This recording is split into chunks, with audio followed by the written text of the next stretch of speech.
புதினுக்கும் என்ன நடந்தாலும் யாரும் கவலைப்படாதீங்க. 6 மாசத்துல உங்களை ஆபத்துல இருந்து காப்பாத்துறதுக்கு ஒரு வேலாயுதம், ஒரு ஆபத் பாண்டவர், ஒரு கில்லி, ஒரு திருப்பாச்சி வந்துகிட்டு இருக்காரு. பாருங்க, இப்பேற்பட்ட குட்டி மாநிலத்துல இருந்து ஒரு சிவகாசி புறப்பட்டு போய் அமெரிக்காவை சீரும் சிறப்புமா நடத்துறது அப்படிங்கிறது எவ்வளவு பெரிய சிறப்பு.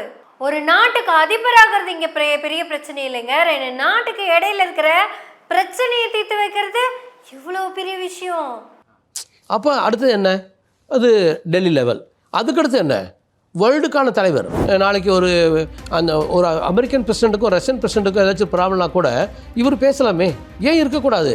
ஒருவேளை முதலமைச்சராக ஜோசப் விஜய் அவர்கள் வந்தா கச்சத்தீவு என்ன கச்சத்தீவு, யாழ்ப்பாணத்தையே தரேன்னு சொல்லி இருக்கிறாங்க. இலங்கையில பாருங்க, யாழ்ப்பாணத்தையே தரேன், கச்சத்தீவையும் தரேன்றாங்க.